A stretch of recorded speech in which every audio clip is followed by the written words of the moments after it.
안녕하세요.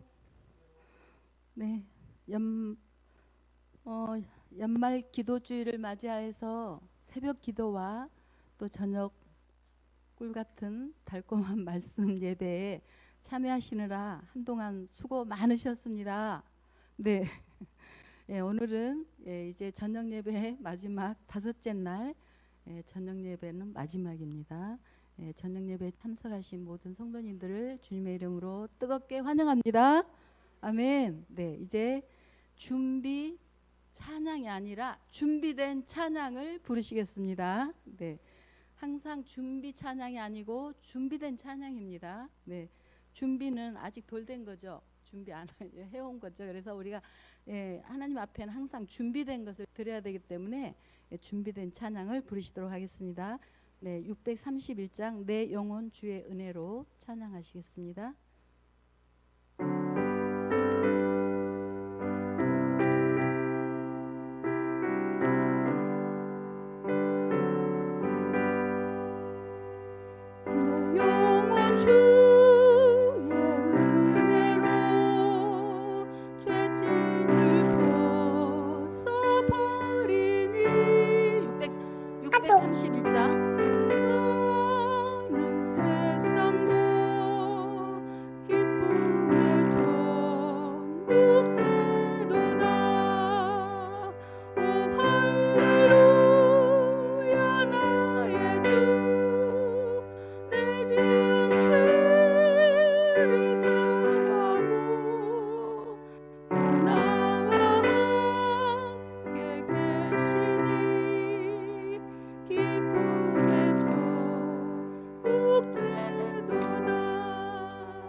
아기방이 너무 건조해서 천연 가습기를 구매하게 되었어요.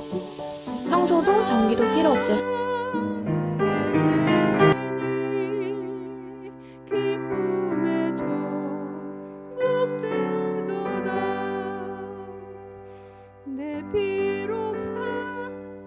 다 했나요? 죄송해요. 한 번 더 하겠습니다. 했으면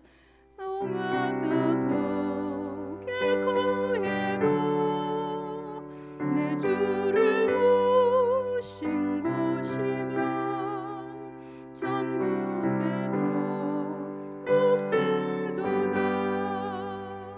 오 할렐루야 나의 주 내 지은 죄를 사하고 또 나와 함께 계시니 기쁨의 전국되도다.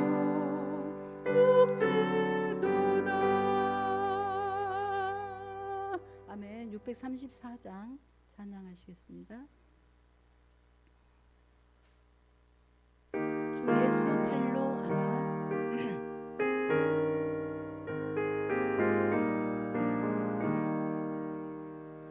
주 예수 팔로 안아 날 품어주시니 이 크신 사랑 속에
646장 슬픔 걱정 가득하여 646장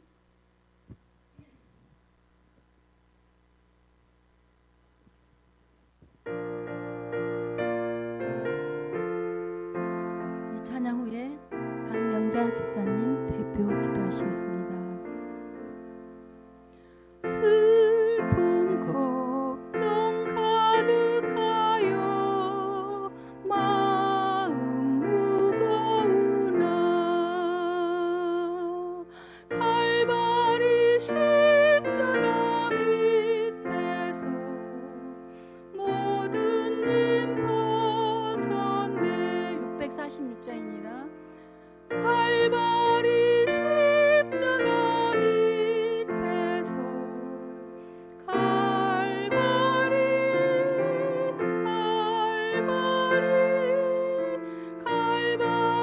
십자가 밑에서 모든 짐 벗었네. 주께 근심 다 맡기고 염려하지 말라. 칼바리 십자가 밑에서 모든 짐 벗었네. 칼바리 십자가 밑에서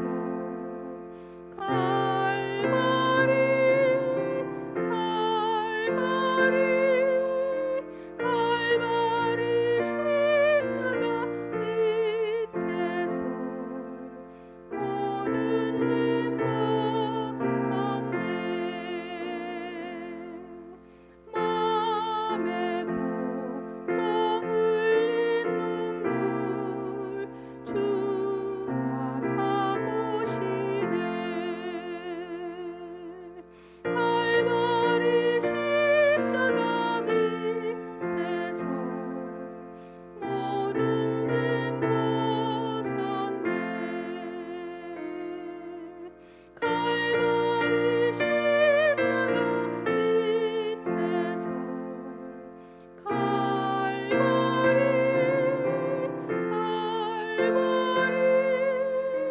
칼바리 십자가 밑에서 칼바리 십자가 밑에서 모든 짐 벗었네. 아멘.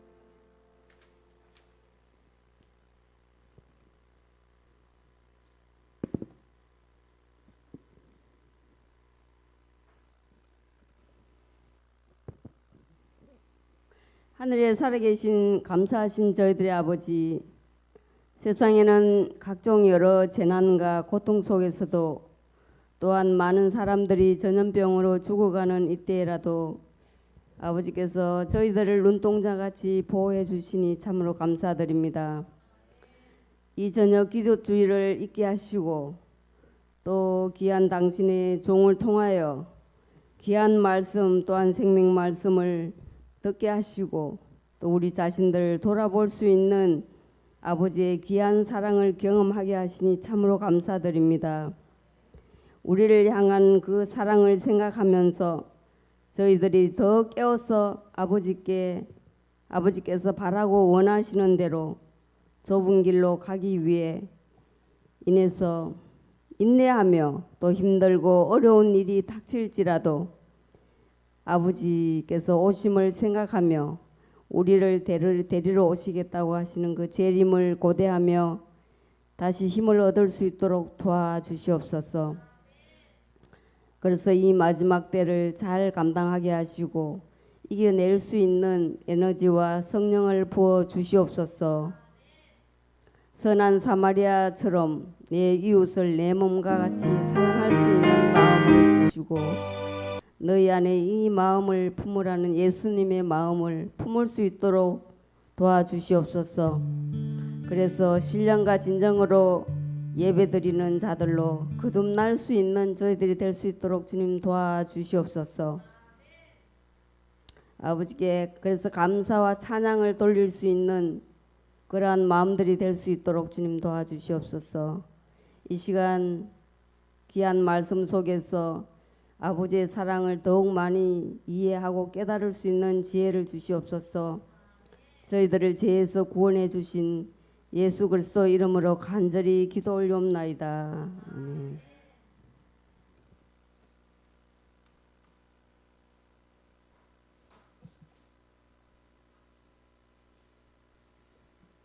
안녕하십니까. 행복한 안식일입니다. 한 주일 동안 우리가 말씀을 통하여 참으로 행복한 시간들이었습니다. 이 어렵고 힘든 이 시기에 우리 백성들을 사랑하시고 또 주님의 교회를 찾게 해줘서 정말 감사합니다. 또 우리 최영석 목사님 정말 감사합니다. 어렵고 힘든 이 시기에 오셔서 우리에게 말씀을 해주셔서 정말 감사합니다. 이제 오늘 안식일 저녁 이제 마지막 시간 내일 안식일 날 마지막 말씀을 주시겠습니다. 이번 한 주일 동안은 우리가 어떻게 하나님을 나타낼까 교회가 그런 말씀을 해주셨습니다. 오늘도 말씀의 기대가 됩니다. 오늘도 하나님의 귀한 말씀 통해서 우리에게 하나님의 교회가 어떻게 우리를 나타내야 할지를 귀한 말씀을 주시겠습니다. 우리 말씀 듣기 전에 우리 하나님 교회 청년들이 있습니다. 우리 청년들이 나와서 찬양을 듣고 우리 말씀을 듣겠습니다.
하나님교회 성도 여러분 안녕하십니까?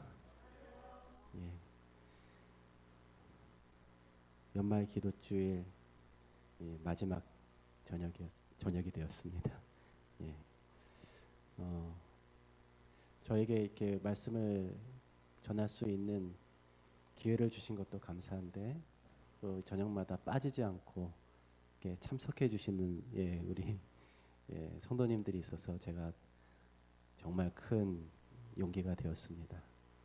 감사드리고 특별히 오늘 이 저녁에 우리 하나님께 또 아름다운 찬양을 드리신 우리 청년들께 정말 감사합니다. 주중에는 우리 집사님들이 이렇게 특창을 하셨는데 청년들이 이렇게 특창하니까 한 아멘을 한 10배 정도 세게 하시는 것 같아요. 그렇죠? 그만큼 좋고 너무 고맙고 우리 청년들이 정말 보배입니다. 하나님교회 청년들이 더 많아졌으면 좋겠습니다. 분명히 그렇게 돼야 됩니다. 더 많은 젊은이들이 또 어린이와 학생들이 이 교회에 있게 되기를 바랍니다. 그렇게 되려면 우리가 기도를 좀 많이 해야 될 것 같아요. 우리가 더 애를 낳을 수는 없고 그렇잖아요. 낳을 수는 없고 젊은이들이 이 교회에 많아지기를, 젊은이들이 올 수 있기를, 또 우리가 그들이 오더라도 우리가 다 포용하고 수용하고 너그럽게 그들을 용납할 수 있기를 우리가 준비할 때 하나님께서 젊은 영혼들을 이 교회에 보내주시리라고 생각합니다. 그런 일이 정말 있기를 바랍니다. 이 코로나19 때문에 지금 전 세계 사람들이 여행을 지금 못 가서 굉장히 몸살이 났습니다. 그래서 사람들이 코로나 상황이 끝나면 가장 가보고 싶은 데가 어디냐? 전 세계에서 사람들이 가장 가보고 싶은 도시 1위 어딘지 아십니까? 서울이에요. 서울. 세계 사람들이 제일 가보고 싶은 도시 1위 서울. 왜 서울인가? 대한민국이 이 방역 모범국이잖아요. 대한민국 정말 서울 치안도 잘 돼 있고 깨끗하고 또 대중교통 아주 잘 갖춰져 있고 인터넷 속도 세계 최고고 뭐 좋은 게 너무 많아요. 중국발 미세먼지만 빼면 정말 장점이 많은 곳입니다. 그런데 사실 외국인들이 대한민국 서울에 관심을 갖는 이유가 이것만은 아닙니다.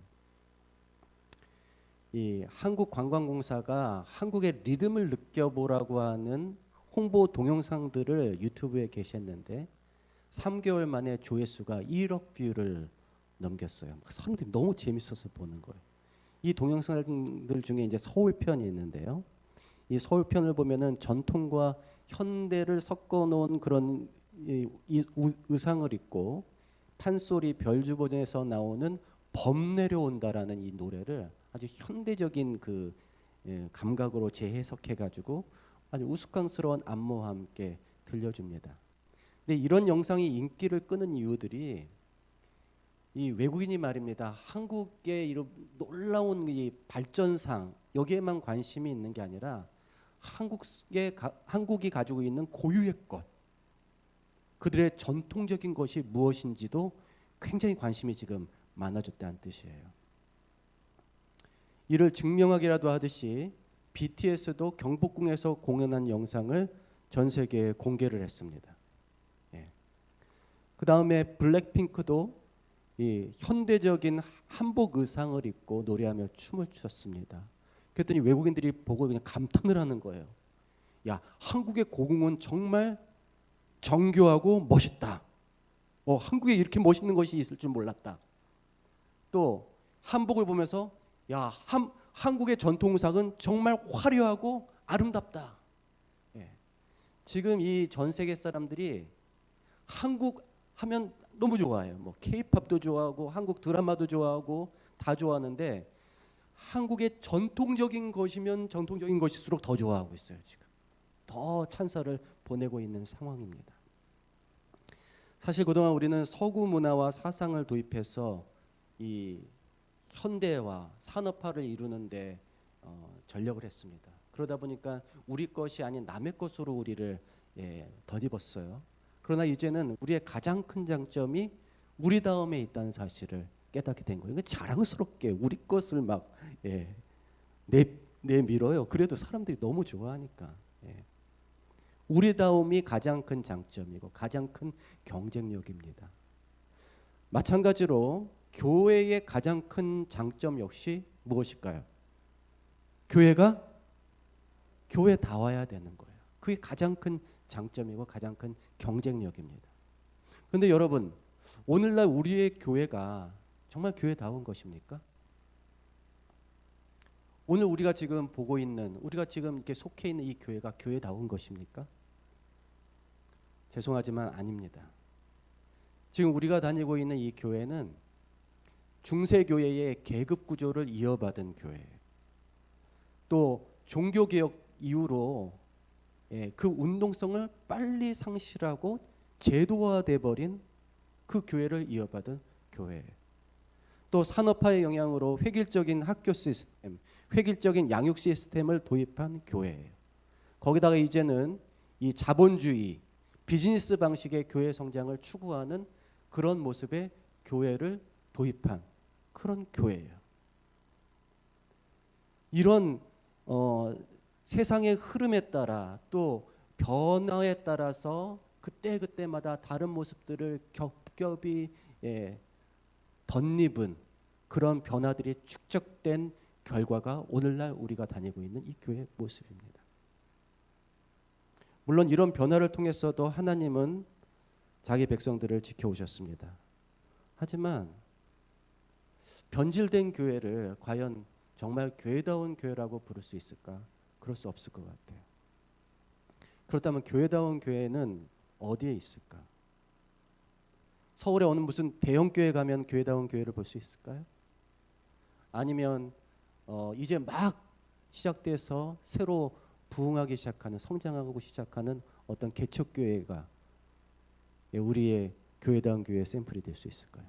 우리는 현실 속에서 이 교회의 참 샘플을 찾기를 원하지만 사실 참교회의 샘플은 어디에 있어요? 성경 속에 있습니다. 우리가 이번에 자주 읽었던 이 말씀 속에 있는 이 교회가 정말 교회다운 교회죠.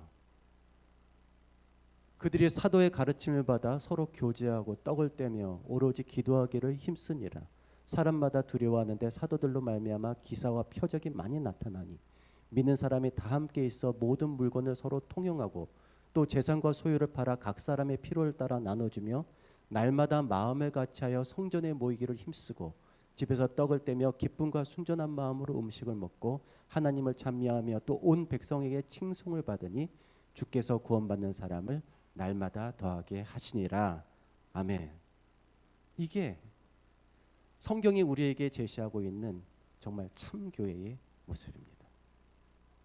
이 교회의 교회다움의 세 가지 요소를 이렇게 한번 압축해 볼 수 있겠습니다. 첫째는 교회다운 교회에는 사도의 가르침, 즉 말씀이 있습니다. 말씀 선포가 있어요. 말씀 배움이 있습니다. 헬라어로는 케르그마라고 하는데, 여러분 우리는 하나님의 뜻이 말씀을 통해서 계시된다고 믿고 있어요. 우리는 우리의 신앙을 어디 위에 세워야 돼요? 말씀 위에 세워야 돼요. 말씀, 진리의 반석 되시는 그리스도 위에 우리는 이 교회를 세워야 하는 것입니다. 말씀은 교회에서 가장 기본적이고 핵심적인 요소입니다. 말씀을 빼놓을 수는 없죠. 그 다음 교회다운 교회의 두 번째 요소는 성도의 교제입니다.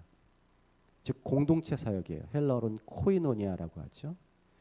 우리는 하나님과 나 1:1 관계에 머무르지 않습니다. 심지어 하나님도 나와 너로 되어 있지 않아요. 하나님도 삼위이십니다. 그렇죠? 공동체를 이루게 하시고 있어요. 그래서 우리는 그리스도의 몸을 세우도록 부름을 받은 것입니다. 그 몸의 지체 혹은 지체의 일부가 되어서 서로를 섬기고 서로를 돌보며 그 유기적인 관계 속에서 교회를 이루어가도록 부름을 받은 것입니다. 그러니까 이 성도의 교제는 매우 중요한 요소이죠. 세 번째는 구제와 봉사입니다. 헬라어로는 디아코니아라고 하는데 하나님은 교회를 우리만을 위한 조직으로 세운 것이 아니에요. 우리는 이 죄와 불행 속에 빠져 있는 사람들에게 하나님의 사랑과 은혜를 전하는 그런 거룩한 통로로 부름을 받은 것입니다. 그래서 우리는 이기심이 지배하는 이 세상에 대항하는 대안 세력이자 하나님 나라의 천병 역할을 하는 그런 교회로 세우심을 받은 것입니다. 정말 좋은 교회는 바로 이 세 가지가 제대로 된 교회예요. 이 세 가지가 바로 서면 그 교회가 정말 좋은 교회입니다. 여기서 이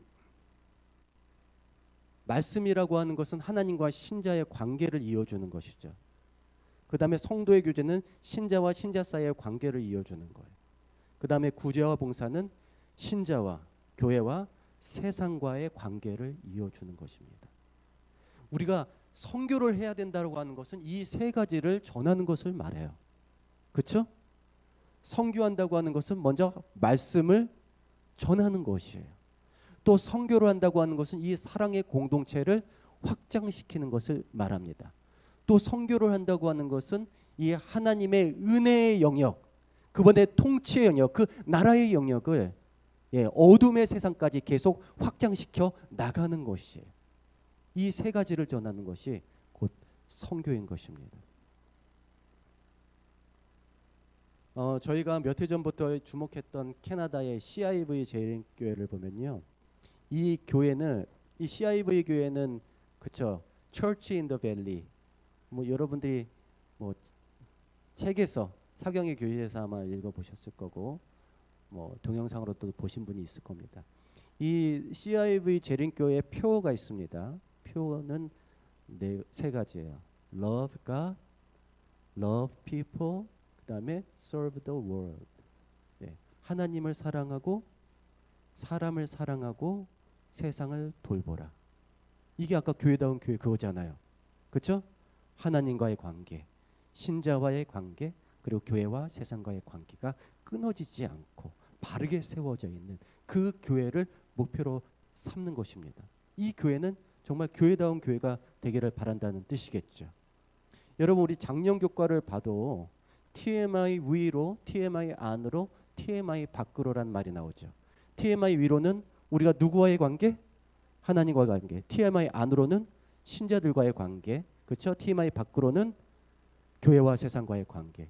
케르그마, 코에노니아, 디아코니아를 강조하고 있는 것입니다. 우리가 TMI 위로, 안으로, 밖으로를 잘하면 제대로 된 교회가 된다는 뜻이에요. 교회다운 교회가 된다는 뜻입니다. 저는 이제 군대도 안 간 채 이 대학을 졸업을 하고 바로 앤드루스로 유학을 했습니다. 그때 이 교회를 다녀갔던 김우영 목사랑 같이 유학을 갔다 온 거예요. 근데 저희가 거기서 처음으로 소그룹에 대해서 배웠습니다.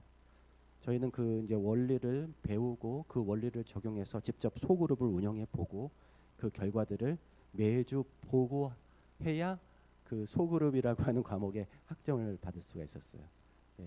근데 저는 앤드루스 한인교회에 이제 그 동의를 얻어서 앤드루스 한인교회에 출석하고 있는 그 유학생들, 중학생부터 대학원생까지 많은 유학생들이 와 있었는데 그들을 금요일 저녁에 저희 집에서 소그룹으로 모일 수 있도록 제가 허락을 받았습니다.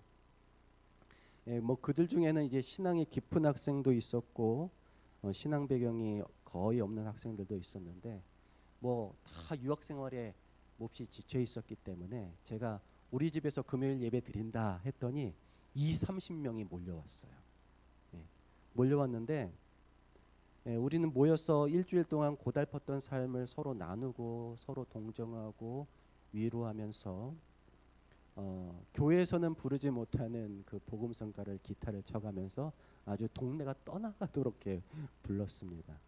그리고 짧은 성경 말씀을 돌아가면서 읽고 그 의미들을 서로 나누고 또 그 교훈에 맞는 삶의 변화를 위해서 함께 기도했습니다.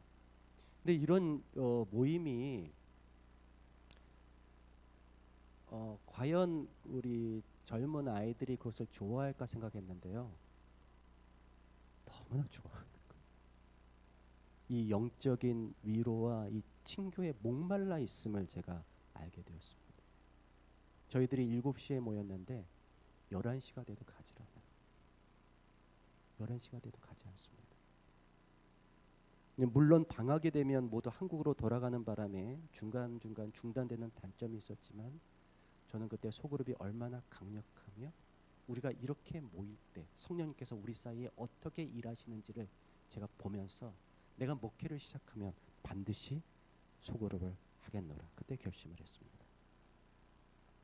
그리고 한국으로 돌아와서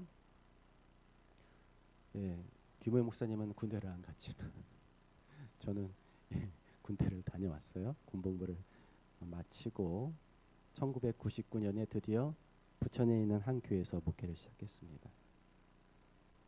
처음에 그곳에 전도사로 갔는데요. 담임 목사님이 6개월 만에 대학으로 파송되는 바람에 제가 졸지에 그 교회 담임 목회자가 되었어요. 그래서 제가 처음 안식일에 담임 목회자로서 설교하는 그날 이 교회에서 저는 언젠가 여러분들과 함께 소그룹을 할 것입니다라고 비전을 선포했습니다. 그때부터 저는 젊은 신자들에게 성경을 가르치는 일에 집중을 했고요. 말씀드렸다시피 일주일에 2번 성서대학을 했습니다. 물론 그때 저희들도 구역반을 하긴 했어요. 그런데 그 구역반이 엄밀한 의미에서 전인적인 소그룹이 아니었습니다. 그래서 구역반을 어느 정도 하다가 제가 이제 그 구역반을 중단하자라고 제안을 했습니다.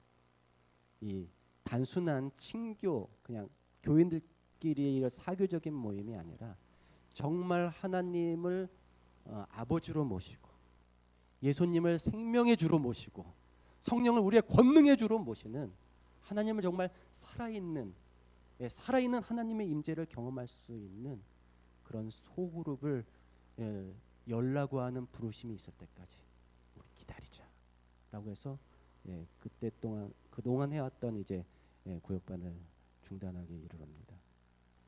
그리고 시간이 좀 흘러서 저희들은 이제 소그룹 사역을 시작하기 위해서 매우 진지하게 준비했어요. 먼저 교회 재직들이 모두 소그룹에 관한 책을 읽고 공부했습니다. 물론 저는 여러 권의 책을 읽었고요. 우리 교인들은 다 그것을 읽을 수는 없기 때문에 요약되어 있는 비교적 짧은 책을 제가 이제 골라서 그 책을 읽고 공부를 했습니다. 그리고 우리가 소그룹 사역을 시작하기로 하는 그 시기에 맞춰서 40일 전 금요일에 성만찬 예식을 거행하면서 하나님 나라의 이 비전에 동참하고 헌신하기로 하나님과 언약을 맺었습니다. 그리고 40일 동안 새벽 기도회를 하면서 성령에 붙들린 사람이 되기를 구했습니다. 이게 뭐 그냥 단순히 무슨 방법을 배워가지고 한다고 되는 일이 아니잖아요. 그렇죠? 아니 우리는 지금 그런 걸 하려고 그런 게 아니 무슨 장사를 배워서 장사를 하려고 하는 게 아니잖아요. 교회가 무슨 장사입니까? 그런 거 아니잖아요. 교회는 누가 일하셔야 되는 거예요? 하나님이 우리가 보고 싶은 건 그거예요. 하나님이 일하시는 거 보고 싶은 거예요. 우리를 통해서. 근데 그건 세상 사람들도 마찬가지예요. 교회 갔더니 거기 사람들밖에 없더라 그러면 그들이 생각하는 교회 매력이 없는 겁니다. 거기 교회 갔더니 정말 하나님이 계신 것 같더라. 그래야 되는 거 아닙니까? 우리가 정말 준비하고 싶은 것은 그거였어요. 하나님, 우리 가운데 하나님이 계셔야 된다. 정말 계셔야 된다. 그거를 무엇보다도 간절히 바랬습니다. 그래서 저희들이 이런 일련의 과정을 한 것은 정말 예수님이 제자들과 함께 금요일에 성만찬 하셨잖아요. 그거 똑같이 따라한 거예요. 그리고 부활하신 뒤에 40일 동안 제자들과 동행했잖아요. 그래서 우리 새벽 기도 40일 동안 한 것입니다. 실제로 그런 과정을 거쳐서 이 이른비 성령의 어떤 놀라운 기적이 일어났던 것처럼 우리에게도 그런 역사가 일어나기를 바랬던 것입니다. 진지했어요 정말. 아니 뭐 그런 마음으로 해야겠죠. 예. 한남교회도 뭐 정말 새로 그렇게 시작할 거면 뭐 진지하게 그렇게 좀 하셔야 될 것 같아요. 그냥 뭐 뭘 조금 이렇게 기술 좀 배워서 하는 거는 그건 아닌 것 같아요. 하나님이 일하시는 교회, 하나님이 계신 교회, 우리는 그거를 목표로 삼아야 될 것 같습니다. 저희들이 이렇게 정말 진지하게 준비를 해서 드디어 하나의 소그룹을 시작했습니다. 갑자기 뭐 여러 개를 시작한 거 아니에요. 예수님도 하나의 소그룹을 시작하신 것처럼 저희도 하나의 소그룹을 시작했어요. 우리는 그 첫 번째 소그룹의 이름을 샘 모임이라고 불렀습니다. 샘. 예. 작은 샘이지만 거기서 끊임없이 생수가 흘러나왔어. 그것이 연못이 되고, 예, 그것이 호수가 되고, 그것이 시내를 흘러가서 그것이 강을 이루고, 그것이 바다를 이루고, 이 물이 흘러가는 사이에 그 메마른 땅에, 예, 새로운 싹이 돋고 우미 돋고 나무들이 자라서 거대한 숲을 이루리라고 하는 그런 비전을 가지고, 그 다 계시록에 있고 에스겔에 있는 그 비전 아닙니까? 그렇죠? 예, 그 비전을 가지고 저희들이 샘 모임 하나를 시작했어요. 이후 샘 모임은 단 모임, 연 모임, 매 모임, 식 모임, 순 모임 등으로 번식해 나갔습니다. 처음에는 이 소그룹들이 교인들을 상대로 했어요. 하나로 시작했으니까 번식하면서 다른 교인들도 참여하고 또 다른 교인들도 참여해서 점점 교회 안에서 번식해 나갔습니다. 하지만 우리의 궁극적인 목표는 교회 안에서 이 운동이 끝나지 않는 것이에요. 이 운동은 어디로 나가야 돼요? 교회 밖으로 나가야 돼요. 그렇죠? 생명력이 있다면, 정말 하나님이 역사하시는 생명력이 있는 소그룹이라면 이 운동은 교회 밖으로 나가야 되는 것입니다. 그래서 우리의 궁극적인 목표는 하나님을 모르는 사람들이 여기 초대되었을 때 그곳에서 하나님을 경험하고 천국의 분위기를 맛보아 하나님께 이끌리게 되기를 바랬던 것입니다.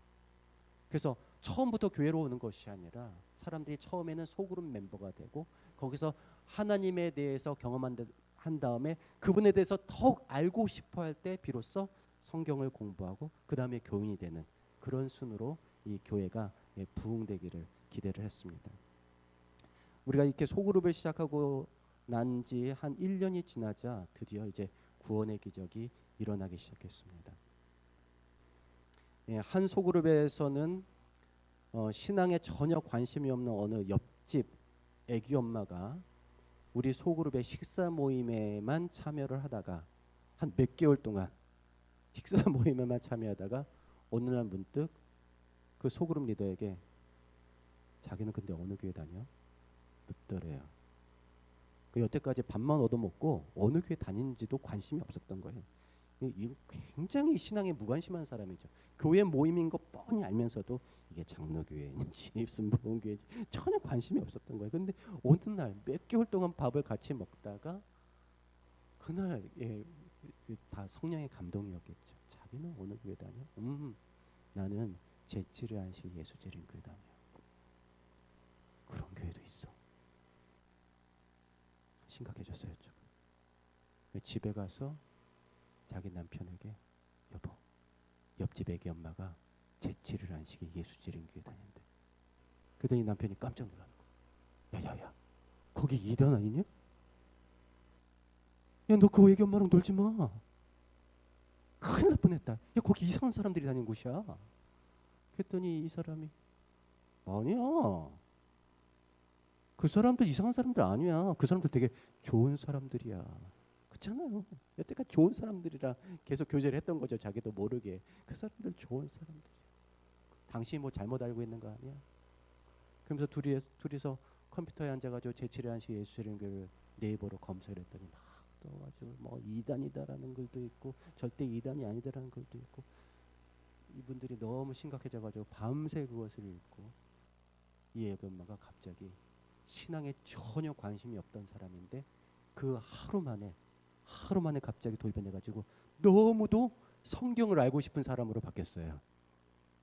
그래서 성경을 공부하고 교인이 된 것입니다. 놀랍지 않습니까? 예. 하나님께서 일하시는 것을 볼 수가 있는 거예요. 우리 인간으로서는 도저히 상상할 수 없는 구원의 기적들이 일어나는 것입니다.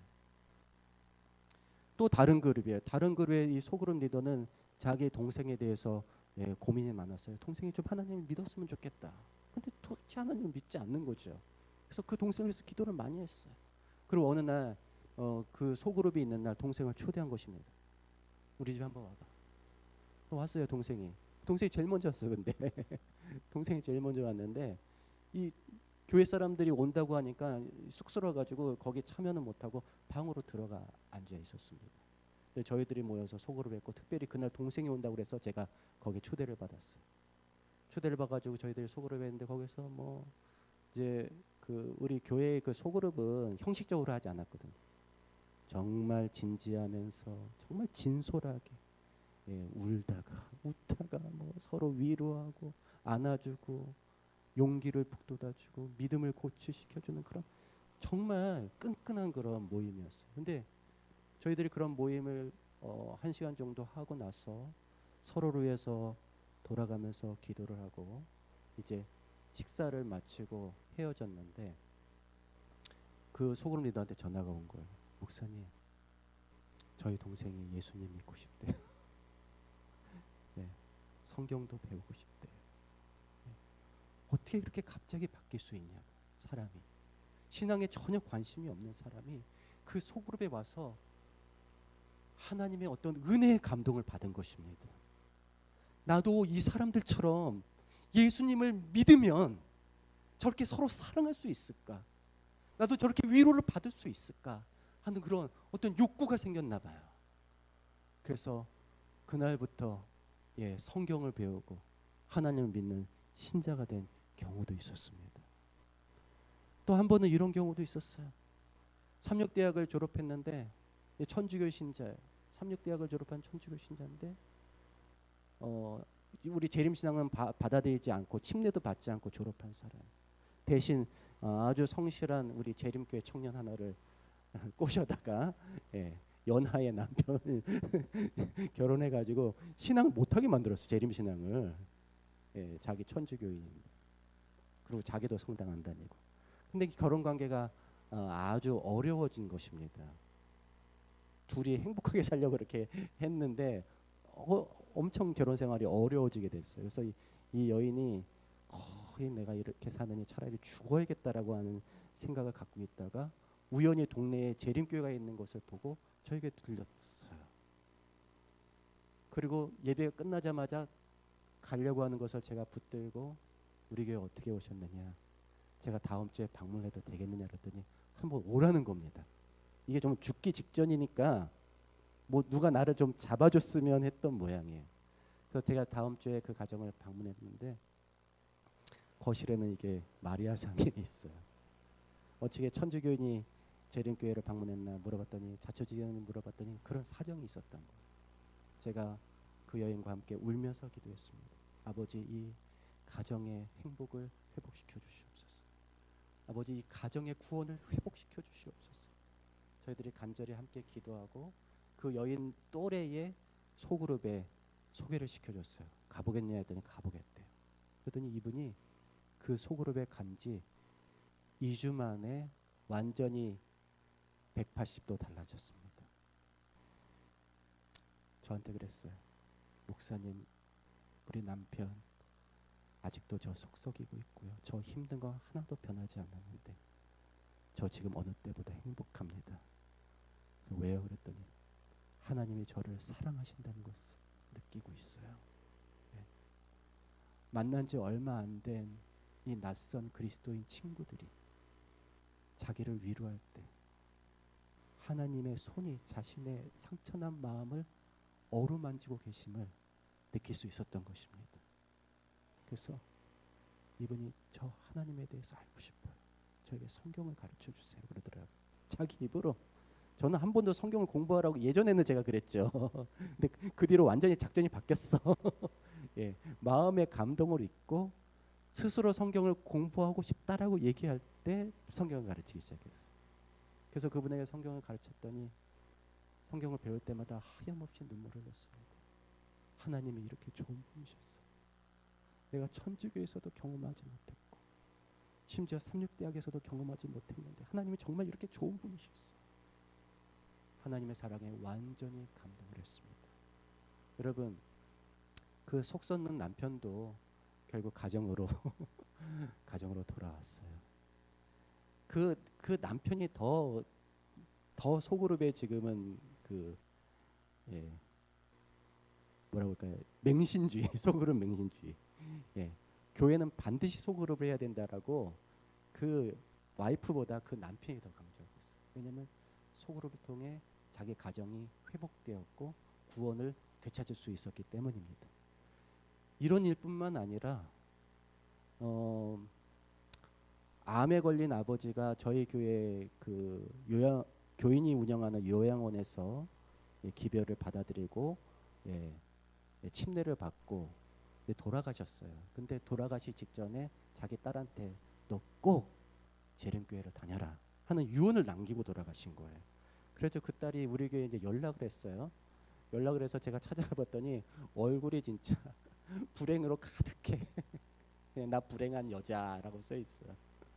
그래가지고 집안 분위기도 아주 어둡고 그래서 제가 그 가정을 위해서 기도하고 그 나이 또래에 또 이 소그룹에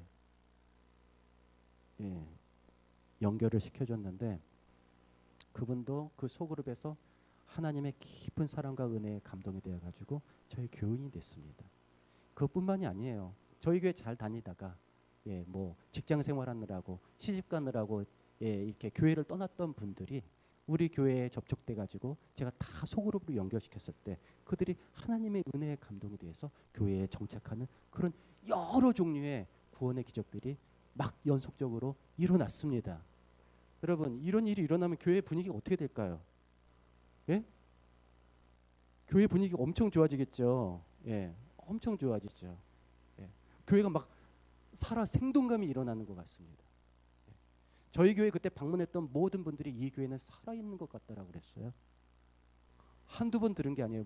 교회를 방문하는 모든 목사님들이 이 교회는 살아있는 것 같다라고 그랬어요. 그럴 수밖에 없죠. 우리는 무엇을 위해서 항상 기도하니까? 하나님이 우리와 함께 하시기를, 우리의 소그룹에 함께 하시기를 항상 기도하기 때문에 우리 교회는 분위기가 살아있는 교회가 된 것입니다. 그런데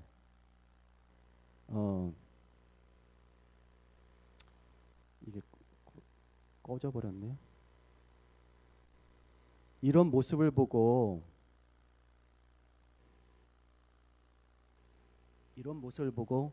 굉장히 부러워하는 분들이 있었어요. 그분들은 어떤 분이냐면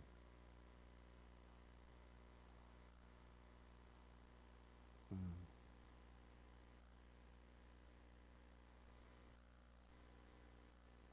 50대 이상의 신자들. 왜냐하면 이런 일들이 다 40대 이하에서만 일어났어요. 50대 이상에서는 이상하게 이런 일이 일어나질 않더라.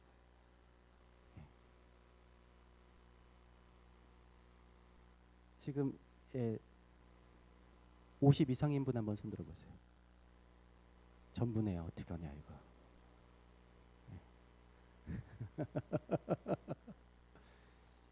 그 50대 이상인 이 교인들이요, 정말 교회에 중추적인 역할을 하시는 분, 핵심 자원, 누구보다도 헌신 많이 하고 오랫동안 신앙생활 하신 분.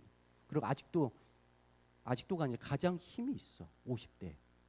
지금은 아마 60대 70대도 힘이 있죠. 교회에서 가장 많이 헌신하고.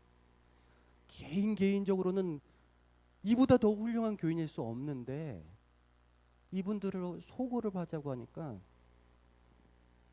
하나하나를 두고는 다 이렇게 훌륭한 분들인데 모아만 놓으면 그렇게 애들처럼 티격태격 싸우는 거예요. 이게 자아를 내려놓지 못하고 제가 그때 젊었을 거 아닙니까? 그렇죠? 근데 젊은 목사 앞에서도 만나면 싸워요. 속으로 하는 동안도 싸워.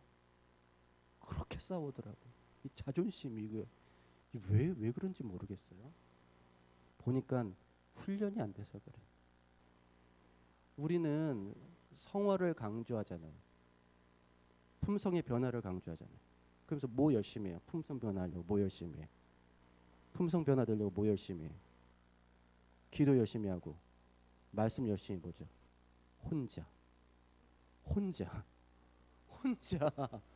혼자 기도 열심히 하고 말씀 열심히 보는데 혼자 그렇게 백날하는 것은 소용이 없더라. 예. 여러분 품성이라는 건 뭐예요? 성품, 품성이라는 건 뭐예요? 알고 보면 다 인간관계야. 예, 인간관계에서 다 드러나는 겁니다. 예. 누군가 그랬잖아요. 그분 정말 훌륭한 분이라고. 그랬더니 어떤 목사님 그랬대요. 건드려 봤어? 예. 예. 가만히 내둘 때는 누구나 다 훌륭해. 하지만 인간관계로 부딪힐 때는 본성이 드러나게 되는 것입니다. 솔직히 교회 안에서는 다 거룩하고 뭐 그렇게 경건하게 보여도 가정에서는 또 싸우는 분들이 있잖아요. 가정에서는 또 그렇게 싸워. 이게 다 뭐가 안 돼서 그런 거예요. 예? 예, 성품 변화가 안 된 거야. 성화 안 된 거고 안 돼서 그런 거예요. 알고 보면 다 그 문제예요. 그러니까 훈련이 안 돼 있는 거예요. 자기를 내려놓는 훈련. 나와 다른 사람을 용납하고 섬기는 훈련. 자기를 희생하고 헌신하는 훈련이 안 돼 있기 때문에 겉으로 보기엔 다 너무나 훌륭했지만 아직도 성숙하지 않은 거죠. 미숙한 상태, 영적으로 미숙한 상태에 머물러 있는 거예요. 오히려 젊은 사람들은 순수하기 때문에 영적으로 금방 성숙해지는데 이분들은 그게 굳어져 가지고 미숙한 상태에 머물러 있는 거예요. 그래서 엄청 부러워하는 거예요. 그건 엄청 부러워요. 근데 여러분 그 소그룹 중에 그나마 좀 나이가 좀 있었던 당시에 40대 여집사님이 계셨는데 그 여집사님 정말 진실한 분이셨어요. 진실하게 기도하고 또 소그룹 멤버들을 잘 섬기는 그런 분이셨는데 그분이 안타깝게도 아직은 젊은 나이였는데 급성 간암으로 투병하시다가 그만 일찍 잠드셨습니다. 그런데 그분의 장례식에 우리 교인들뿐만 아니라 그분과 함께 소그룹했던 초신자들, 그뿐만 아니라 우리 교인 가정에서 교회를 다니지 않는 사람들까지 장례식에 와서 서로 고백하기를 내가 이분에게 얼마나 많은 사랑과 은혜를 받았는지 모른다고 고백하는 거예요. 나는 그분이 그렇게 많은 분들을 섬기고 있는지를 몰랐습니다. 근데 그분이 죽고 나서야 사람들이 고백하기를 내가 이 사람한테 얼마나 많은 사랑과 은혜를 받았는지 모른다. 교회를 다니지 않는 가족들마저 와서 그렇게 얘기를 했습니다. 그리고 그 초신자들, 그분과 함께 소그룹을 했던 초신자들이 그랬어요. 그 집사님의 죽음을 보고 너무나 그 삶의 어떤 그 모본을 그들이 보았기 때문에 그분의 희생적인 삶을 보고 다들 결심했어요. 나도 이 집사님처럼 사람들을 섬기는 인생을 살겠노라고. 그 어린 신자들이 교회에 나온 지 불과 1년, 2년밖에 안 된 그 영혼들이요. 사람들을 섬기는 삶을 살겠다고 결심을 한 것입니다. 그렇게 결심을 하고요. 불과 1년 만에 그들이 영적으로 얼마나 빨리 성장하는지 정말 성숙한 교인이 되는 거예요. 정말 너그러운 교인이 되는 거예요. 자신이 해야 할 일을 다 할 뿐만 아니라 자기보다 선배인 그런 교인들의 사정까지 다 헤아리고 그들을 살피고 하는 정말 영적으로 성숙한 사람이 되어서 소그룹을 섬기는 소그룹 리더가 되고 예비 리더가 되고 하는 모습을 보게 되었습니다. 문제는 누구라고요? 50대, 60대 집사님들 70까지 70까지 맞아. 70까지도 잘 안 됐어요. 이분들은 안 되는 거예요. 근데 이분들이 자기에게 어떤 문제가 있는지 알아.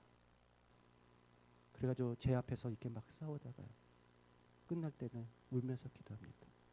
하나님, 저희들이 아직도 이렇게 부족합니다. 저희들을 변화시켜 주시옵소서.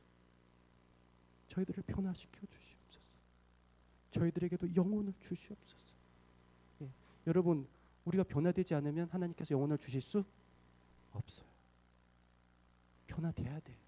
자아를 내려놓을 수 있어야 하나님께서 영혼을 보내주시는 것입니다. 이 교회가 이렇게 잘 된다고 하니까 소그룹을 도대체 어떻게 해서 그렇게 잘 됐느냐 물어보는 사람들이 많은데요. 어떻게 하는지도 알아야 돼요. 분명히 우리가 그 배워야 합니다. 근데 어떻게 하느냐보다 더 중요한 것이 있어요. 제가 서두에 강조했지만 소그룹을 어떻게 하느냐보다 더 중요한 것은 소그룹에 누가 계시는가예요. 왜 소그룹을 하면 놀라운 일이 일어날까? 거기에 누가 계시기 때문입니까? 예수님이 계시기 때문이에요. 두세 사람이 내 이름으로 모인 곳에는 나도 그들 중에 있느니라. 저희는 이 말씀을 믿고 소그룹을 한 겁니다. 그랬더니 정말 하나님께서 일하심을 저희들이 볼 수가 있었어요. 또 어떻게 하느냐보다 더 중요한 것은 거기에 무엇이 있는가입니다. 왜 소그룹을 하면 놀라운 일들이 일어나는가? 그곳에 하나님 나라가 있기 때문입니다. 하나님 나라는 너희 안에 있느니라. 너희 가운데 있느니라. 적은 무리여 무서워 말라. 너희 아버지께서 그 나라를 너희에게 주시기를 기뻐하시느니라. 우리는 우리 가운데 천국이 임하기를 기도했어요. 하늘에서 뜻이 이루어진 것처럼 땅에서도 이루어지이다. 그 장소가 바로 우리의 소그룹이 되기를 바랬던 것입니다. 하나님이 계신 곳이라면 그곳이 천국 아닙니까? 그래서 사람들이 우리 소그룹에 오면 당연히 하나님을 만나고 하나님을 느끼고 천국의 분위기를 경험해서 그분께 더욱 끌리게 되기를 바랬던 것이죠. 그랬더니 정말 사람들이 세상과 다른 어떤 묘한 어떤 매력을 느꼈다는 것을 저희가 알 수가 있었습니다. 마지막으로 또 어떻게 하느냐보다 더 중요한 것은 거기에 어떤 사람들이 있는가입니다. 왜 소그룹을 하면 놀라운 일들이 일어날까? 그 이유는 거기에 예수님을 만나고 변화된 사람, 곧 거듭난 사람들이 있기 때문입니다. 예수께서 대답하여 이르시되 진실로 진실로 내게 이르노니 사람이 거듭나지 아니하면 하나님의 나라를 볼 수 없느니라. 우리가 구원의 기적을 볼 수 있었던 이유는 거기에 거듭난 사람을 통해서 열린 하나님의 나라가 있었기 때문에 그래요. 그 나라는 거듭난 사람을 통해서 열리는 거예요. 그렇죠? 만약에 거듭난 사람이 그 자리에 없다면 세상 사람들이 와서 하나님이 계신 것도 느낄 수 없고 그곳에 천국이 임하여 있는 것도 느낄 수가 없는 것이죠. 하나님, 그곳에 임하여 있는 하나님과 천국을 사람들이 경험하기를 원한다면 경험하기 위해서는 반드시 그 자리에 누가 있어야 돼요? 거듭난 사람이 있어야 되는 것입니다.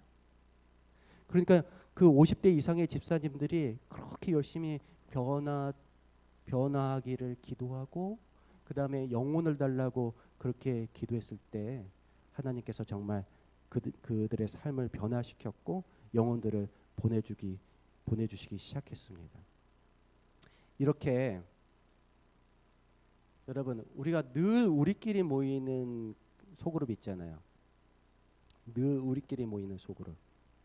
그런 소그룹을 우리는 닫힌 그룹이라고 부릅니다. 무슨 그룹이요? 닫힌 그룹. 근데 비로소 자아를 내려놓고 완전히 다른 사람의 유익을 위해서 다른 사람을 섬기기 위해서 마음을 그래서 누가 오더라도 수용하고 누가 오더라도 하나님과 천국을 경험할 수 있게 준비된 그런 소그룹을 우리는 열린 소그룹이라고 부릅니다. 열린 소그룹. 자, 저는 우리 하남교회가 열린 소그룹이 운영되는 그런 교회가 되기를 간절히 바랍니다. 누가 오더라도 포용하고 누가 오더라도 그들을 섬기며 그들이 하나님을 만날 수 있도록, 그들이 천국을 경험할 수 있도록 돕는 마음 자세가 되어 있는 그런 성도들이 되시기를 간절히 바랍니다. 여러분 기억하십시오. 어떻게 하느냐보다 더 중요한 것은 무엇이라고요? 거기에 누가 계시는가? 거기에 무엇이 있는가? 거기에 어떤 사람들이 있는가? 예, 거기에 누가 계셔야 됩니까? 예수님이 계셔야 돼요. 거기에 무엇이 있어야 돼요? 예, 하늘나라가 있어야 돼요. 거기에 어떤 사람들이 있어야 됩니까? 거듭난 사람들이 있어야 됩니다. 이런 소그룹들로 이루어진 교회는 얼마나 훌륭하고 얼마나 아름답고 얼마나 교회다울까요? 그렇죠? 하남교회가 이렇게 훌륭하고 아름다운 소그룹으로 이루어진 정말 교회다운 교회가 되기를 주님의 이름으로 축원하면서 말씀을 마치겠습니다.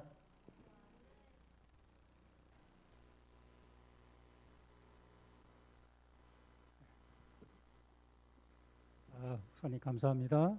오늘 이 말씀을 들으면서 우리 하나님교회가 열린 소그룹이 이루어지기를 간절히 소망합니다. 우리 함께 기도하겠습니다. 우리 하나님교회가 이런 소그룹이 이루어지도록 우리 함께 기도하고 참여하고 목사님 기도로 마치겠습니다.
감정으로